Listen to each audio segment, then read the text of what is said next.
The great Australian dream of buying your own first home is getting harder and harder because of house prices in Australia. So we're hearing that more and more the Bank of Mum and Dad is helping out for young Australians to buy their first home. And so in this video, I wanted to talk about 3 ways that parents and grandparents are helping their kids and grandkids buy their first home, as well as some of the pros and cons of those different approaches. The first option to help your kids buy a home is actually to be a guarantor on their loan, which means that you actually put up your own home as security for the loan, and that can make it easier for your kid to get a loan. It can actually allow them to borrow a bigger amount.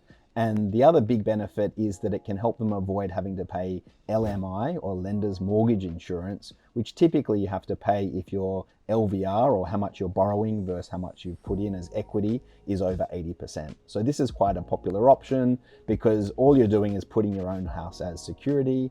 The disadvantage is obviously that if that child defaults on their home loan, your house is up for grabs, and so it may impact your own financial future, but also your own credit, because you'll need to show, if you go for a loan somewhere else or you want to buy another property, that you've actually put up your house for security for your kids' first property. A second option is, rather than being a guarantor, actually lending or giving your kids some money to actually buy their first home, which obviously means that their loan needs to be smaller and their repayments can be smaller as well. It's a nice and generous thing to do, but there are some disadvantages as well. Obviously, if their relationship breaks down with the kid, it can cause some difficult conversations. If their relationship with their partner breaks down, it can be difficult. If there's a split and you need to work out the division of assets and how much money goes back to you or your child. But there are some certainly advantages as well, which is access to a bigger loan. I think the other big disadvantage is it can impact your own lifestyle as you're heading towards retirement, because it's money that you can't use yourself. But if you are in a fortunate position to be able to loan or gift money to your child, it may be a more efficient way for them to access a home, rather than having to borrow a bigger amount from a bank and having to pay interest to a bank instead. Then there's the third option, which is my favorite, which is actually helping the kid get started very early in growing and saving money for their first property. So we have about 5,000 Investing for Kids accounts at StockSpot. Many of those are parents who are trying to give their kids a head start by getting started early. It might be when they're born or when they're a few years old, chipping in a few $100s a month or whatever they can in order to grow their kids' account. So by the time they do reach 18 or 21, or whenever they do decide to move out to buy their first home, there's the ability to hand over that portfolio, which has grown in value and allows them to buy their first home.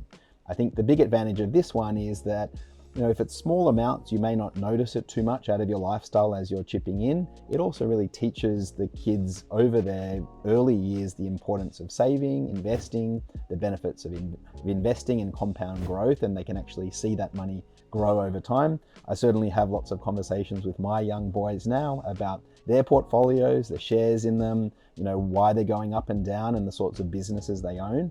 I think the big disadvantage of this particular approach is just that it takes time and patience. So you do have to get started early, you don't see the benefits immediately, and you need to keep on sticking to that plan to grow that portfolio into a meaningful amount. So by the time they're looking to buy a property, you're actually helping out. But I do think this is a great option for many parents who may not be able to afford chipping in hundreds of thousands when the kid's older, but may be able to chip in $100 or $200 a month when they're much younger, and also that they'll see the benefit of the education side of things as well. So there are a few different options that you can consider if you're looking to help your kid or your grandkid buy their first home: being a guarantor, lending or gifting the money, or helping them with an investment account early on. If you want to learn more about the investment accounts we have at StockSpot, you can come to stockspot.com.au, and we'll also put a link down in the comment section below so you can explore our Investing for Kids accounts.